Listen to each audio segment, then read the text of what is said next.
You're safe. Don't move!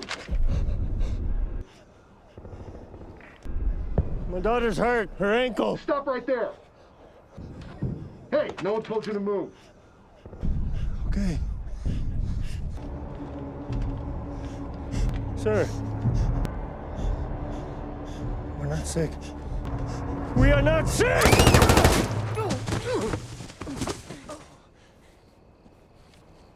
I'm sorry. Please don't.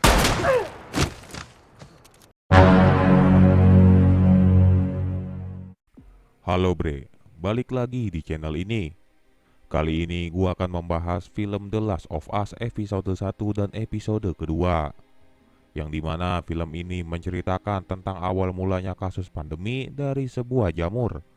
Pada tahun 60-an, pandemi tersebut sudah diprediksi jauh-jauh hari oleh seseorang yang berasal dari Amerika Serikat sebagai ahli epidemiologi. Saat itu, ia mengatakan bahwa sebuah jamur dapat menghancurkan peradaban umat manusia di masa yang akan datang. Oleh sebab itu, perlahan-lahan waktu pun terus berjalan. Pernyataannya mulai terbukti di tahun 2003 sebagai awal kisah bencana pandemi tersebut munculnya pertama kali di negara Indonesia. Hal itu terjadi karena negara kita beriklim tropis, membuat jamur bermutasi genetik dari kualitas udara yang semakin hangat akibat dari pemanasan global.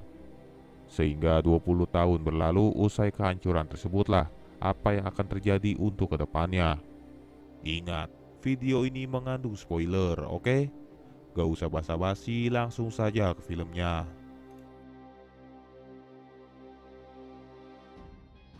Film dimulai pada tahun 1968. Ditampilkanlah adanya sebuah acara talk show di Amerika Serikat.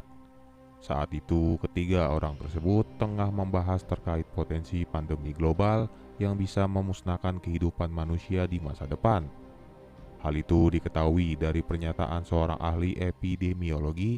Menurut paparnya, pandemi tersebut terjadi bukanlah akibat dari virus maupun sebuah bakteri, melainkan dari eksistensi sebuah jamur Ophiocordyceps. Uniknya, jamur tersebut nantinya bisa menguasai pikiran manusia yang dapat dikendalikan seperti boneka yang seolah-olah dimainkan. Namun menurut dari seorang dokter yang ada di sebelahnya berpendapat bahwa jamur yang dikatakan tadi memang benar nyata adanya.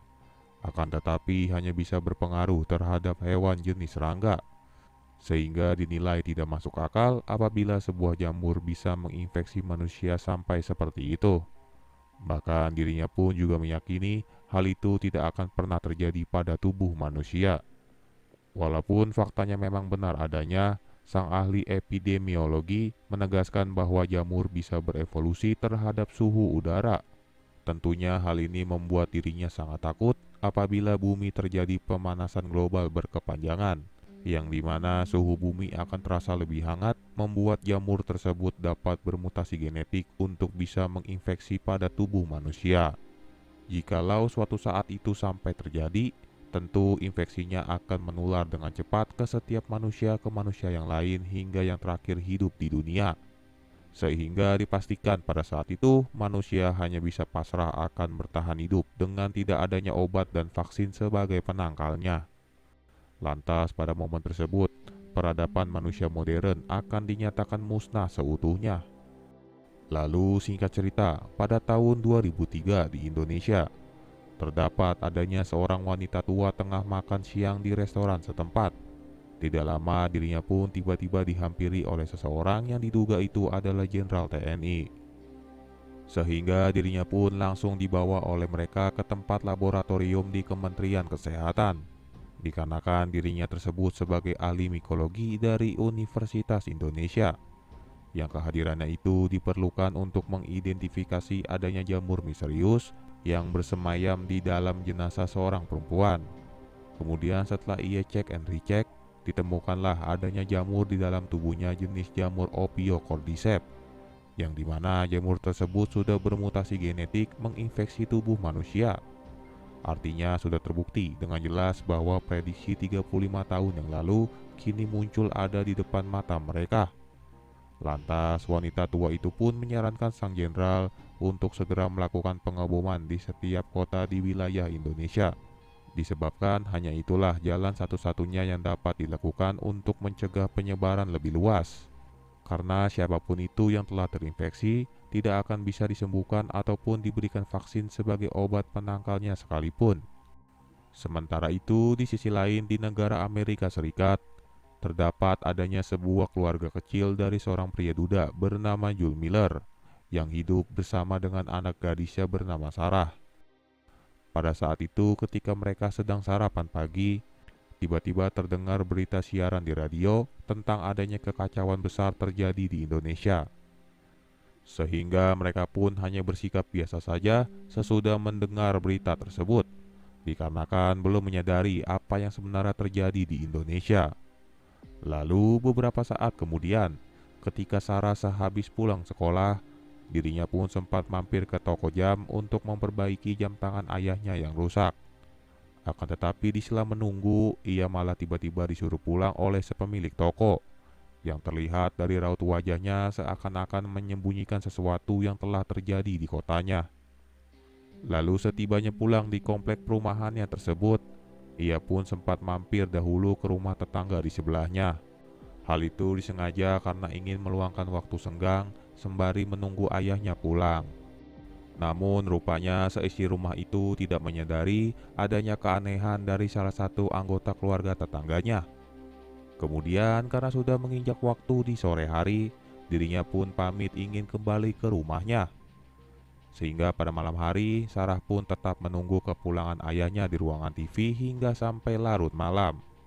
Hal tersebut dibela-belain hanya ingin memberikan jam tangan hasil restorasinya tadi sebagai bentuk hadiah karena Jul tengah berulang tahun.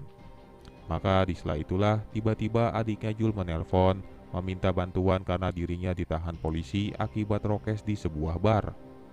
Sehingga ia pun langsung bergegas membopong Sarah ke kamarnya terlebih dahulu dan kemudian pergi menghampiri adiknya.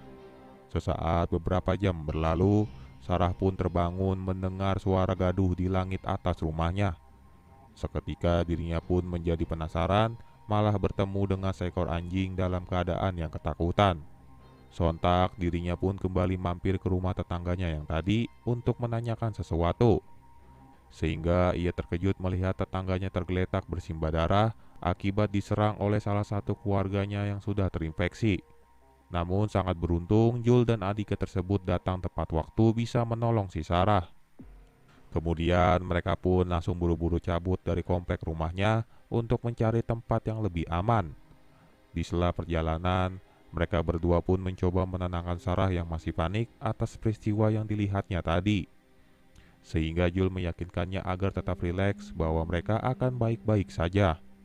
Akan tetapi tanpa mereka sadari, nampaknya jalanan tersebut sudah macet total akibat para pengendara lain mencoba hijrah keluar kota. Sehingga adiknya Jul yang bernama Tommy tersebut diperintahkan kakaknya untuk putar haluan melewati jalan pintas ke arah kota saja. Ia menduga bahwa jalanan itu pasti sudah sepi dari pengendara lain. Akan tetapi ternyata salah. Terlihat masih banyak sekali para warga berlarian menyelamatkan dirinya masing-masing. Lantas tiba-tiba sebuah pesawat pun datang jatuh di tepat belakangnya mereka. Kemudian setelah tersadar dari pingsan akibat insiden tadi, Tommy pun meminta mereka untuk berpisah sembari mencari tempat yang aman. Maka di sela itulah Jul bertemu dengan seorang prajurit tentara. Niat hati ingin meminta pertolongan kaki anaknya keseleo, dirinya pun malah disangka sudah terinfeksi. Sehingga sang prajurit diperintahkan atasannya untuk membunuh mereka saat itu. Namun beruntung mereka berhasil menghindar dan diselamatkan oleh si Tommy. Akan tetapi nyatanya tidak bagi Sarah yang tubuhnya sudah berdarah akibat kena tembakan yang tadi.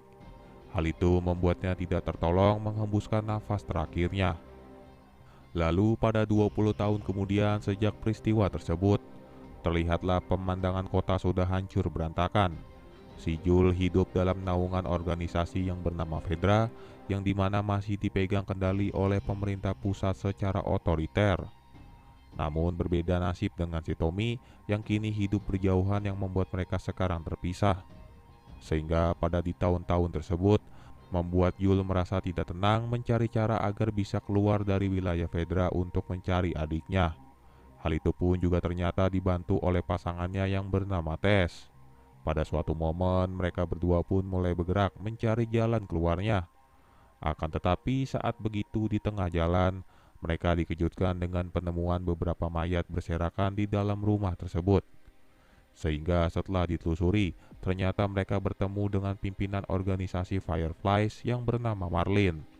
Rupanya mereka ini sehabis COD membeli sebuah aki mobil, namun malah berakhir bergesekan dengan para oknum tersebut dikarenakan ingin menipu Marlin menjual aki soa kepadanya.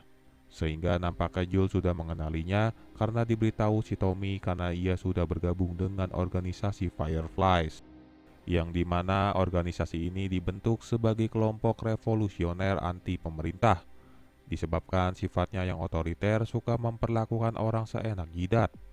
Sedangkan berbeda dengan mereka-mereka ini yang menganut arti kebebasan demi kesejahteraan dan keamanan bersama seperti layaknya sebuah keluarga.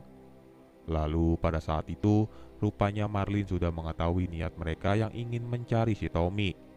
Sehingga dirinya pun menggunakan kesempatan itu untuk mengajaknya bekerja sama.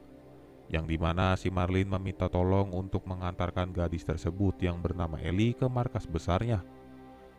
Dikarenakan saat itu dirinya tidak sanggup membawanya akibat tengah terluka. Maka dari itu, jikalau kerjasamanya berjalan dengan lancar, dirinya berjanji akan memfasilitasi kebutuhannya mencari si Tommy, baik itu makanan, senjata, kendaraan, bahkan tempat tinggal.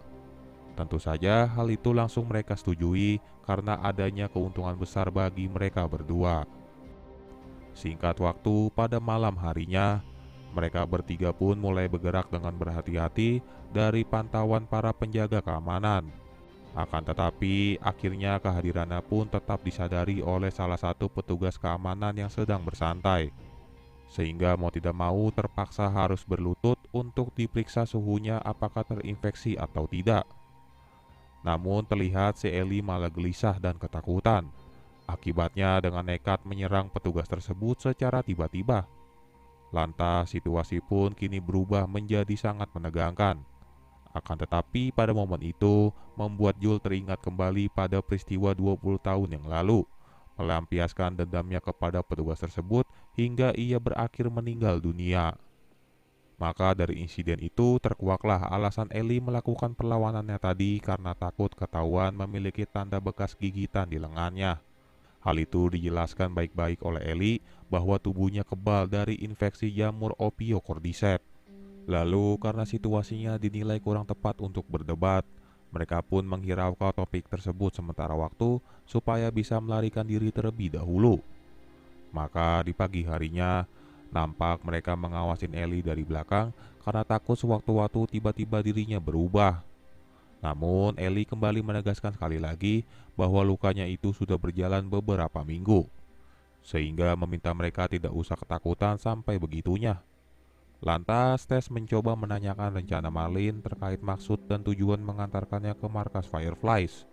Tetapi si Ellie memilih tidak memberitahu mereka, dinilai bersifat rahasia.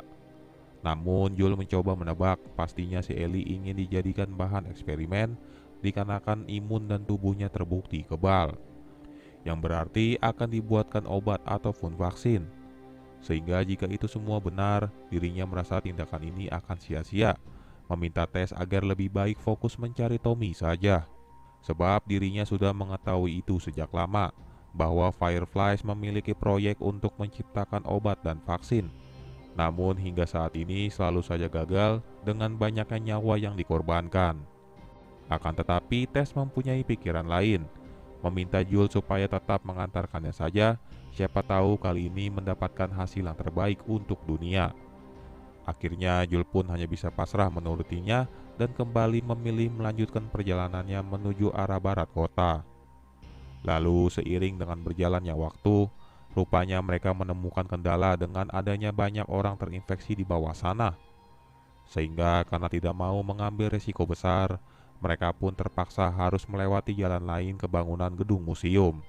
Setelah di dalam, mereka pun terkejut melihat adanya mayat segar di sana. Hal itu diyakini orang tersebut baru saja meninggal akibat dari serangan orang yang terinfeksi. Dan benar saja, eksistensinya pun muncul tiba-tiba di depan mereka.